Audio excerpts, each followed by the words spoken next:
There's a fairly universal phenomenon in Jiu Jitsu in which practitioners have an inability to remember the things that they learned and drilled in class when it comes time to spar, or in the days that follow class. 2-3 days goes by and what you learn starts getting real fuzzy. And the question is, why does that happen? And more importantly, are there things that we can do to make sure that we don't forget and we retain those things better so that we can accelerate our development? Let's talk about it.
The issue of knowledge retention is really one of memory.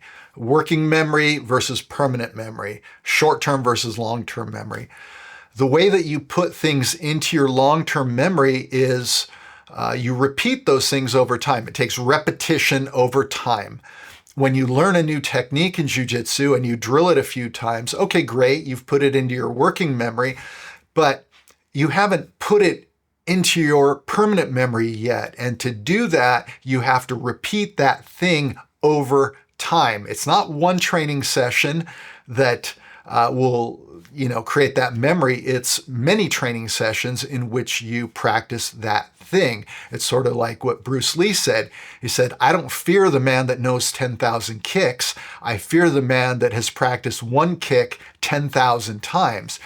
And that is absolutely true, because with that many repetitions, what happens is you will begin building skill with that thing. Skill development is very different than knowledge. They're built through two different processes.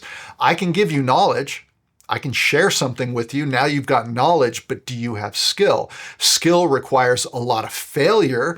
Let's say you're trying to implement an arm bar, and you keep failing at it. And so you go home and you think about it, you ask your coaches, you make small epiphanies, you make small improvements in your control and your positioning, and then eventually you get pretty good at setting up those arm bars at full resistance, and especially the timing of when to set up that arm bar. And that's a very different process than the knowledge and just basic knowledge and, sort of basic sort of neuromuscular programming that you do when you're just drilling cooperatively. And so the bottom line, if you want to accelerate your development, well, you're going to have to study. You're going to have to study. A lot of people, they go to class 2-3 nights a week, 4 nights a week, and when they leave class, they really don't think about what they learn. They don't really think about their jiu-jitsu all that much. In contrast, if you develop the habit of taking the things that you're learning in class and going home and working through them in a more deliberate way, then what you're going to do is you're going to accelerate the ability to put those things from working memory into permanent memory. It's kind of a dilemma for those of us that train jiu-jitsu in the way that we are taught jiu-jitsu.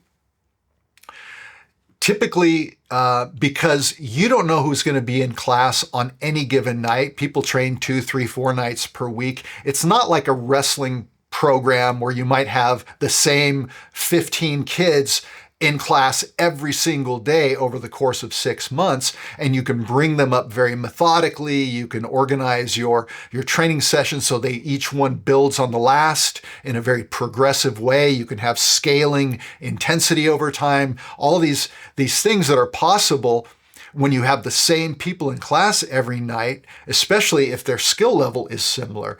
But in a typical jiu-jitsu environment, you don't know who's going to show up to class that night. If you're the coach, you come up with a lesson plan and you scan the room, and you might have 3 white belts and a black belt and 2 purple belts and a couple blue belts, right? Or maybe the composition is completely different. Maybe it's mostly white belts that night, or some other nights, maybe it's mostly upper belts. So you really don't know who is going to be in any given class, which means whatever you teach them is going to be a little bit random. It's very difficult to give people a progressive education when they are training randomly. And if you're a good coach, what you need to do is make sure that you have a curriculum, and you have to make sure that you're cycling through that curriculum at regular enough intervals so that over time people get that exposure. You show a side mount escape. Great.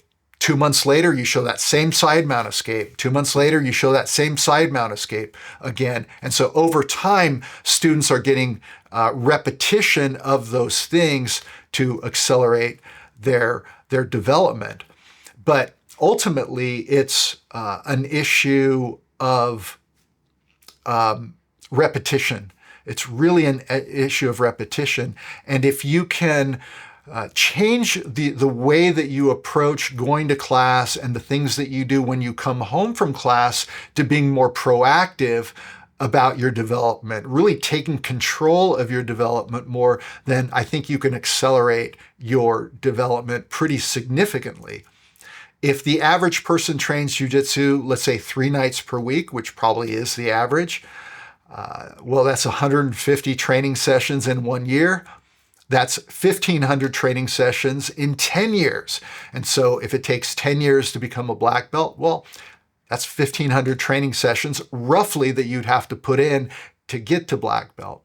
But on the other hand, if you can be much more proactive about the ways in which you amass skill and knowledge and develop those things, then it's my conviction that you can accelerate that very, very much. We've all heard of people like BJ Penn, for example, that got his black belt in 5 years. The Martinez brothers got their black belts very, very quickly. I mean, there are people that earn their black belts in jiu-jitsu very, very fast. And I haven't asked them how they went about it, but anecdotally, from what I've heard, they trained a lot, they trained all the time, and they became insanely passionate about jiu-jitsu to the point where they were just studying the game constantly. You have to be a student of the game. And so what does that mean? Well, it means when you get home from class, you should have a notebook. Or maybe an electronic notebook on your computer in which you write down what it was that you learned in class that night.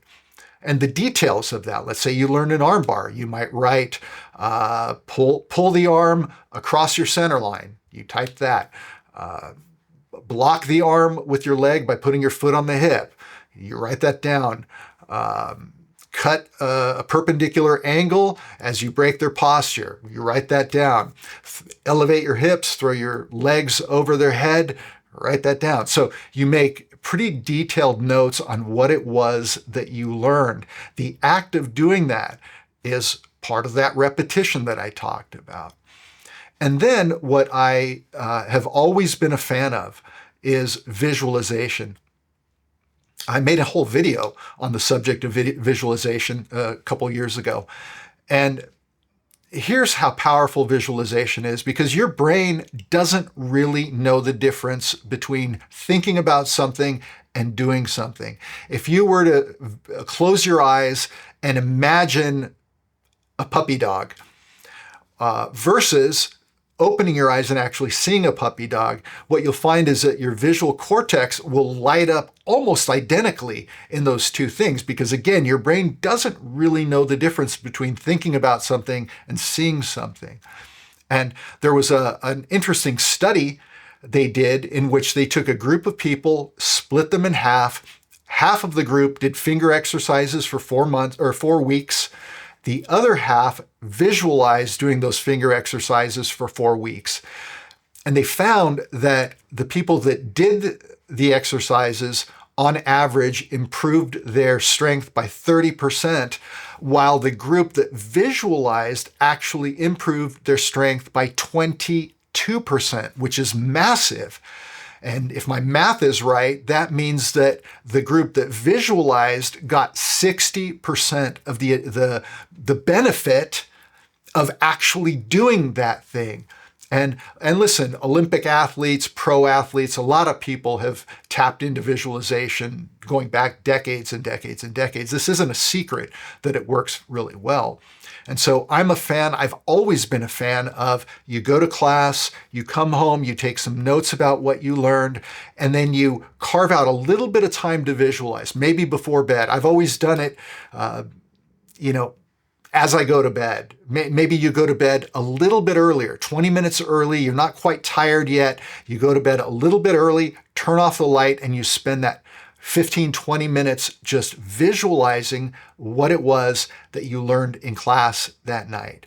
If you do just those two things, they are going to have, I think, a significant impact on your ability to accelerate your development. And then if you really want to accelerate your development, what you need to do is find a training partner. You need to find somebody that wants to go on the journey with you. Maybe someone from class, whatever.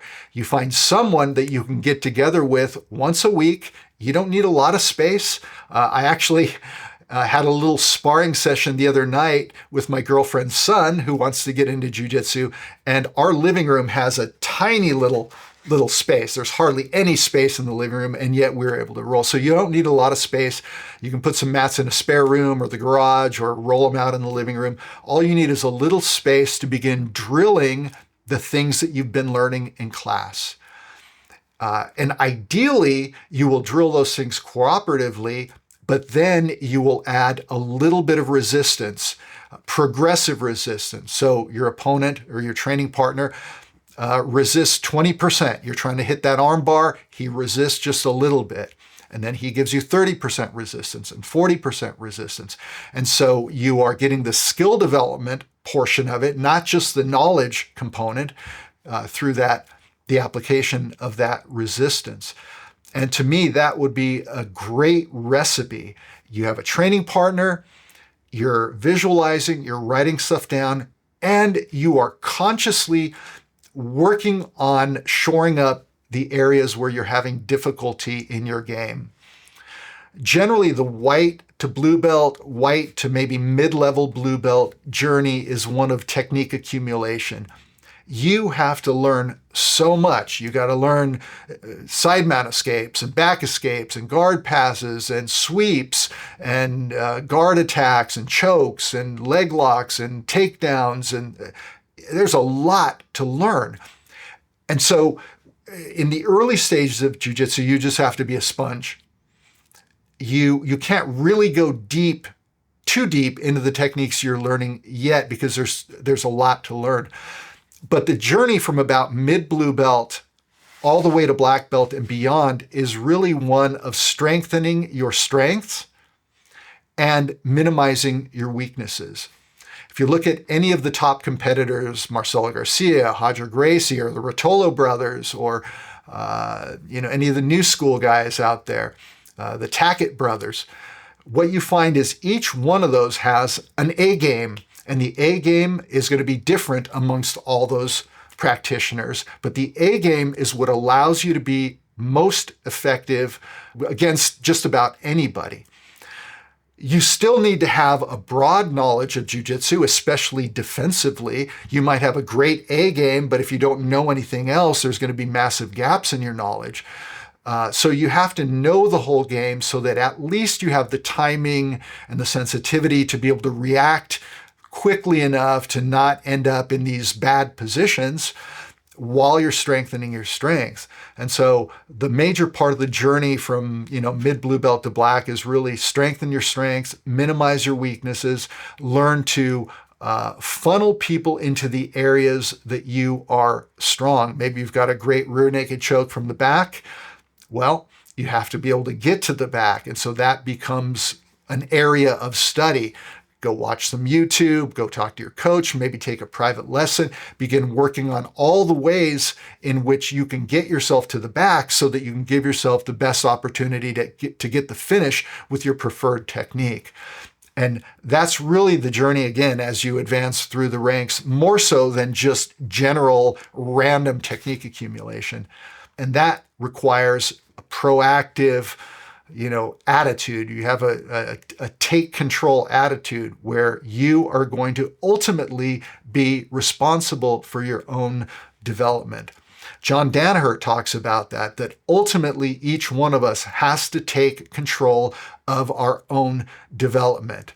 When you're a white belt, you need a lot of instruction, but eventually you're going to need less and less and less instruction. What you need is to take control, and you do it by amassing knowledge, by practicing, by having a training partner, doing all the things that I just talked about.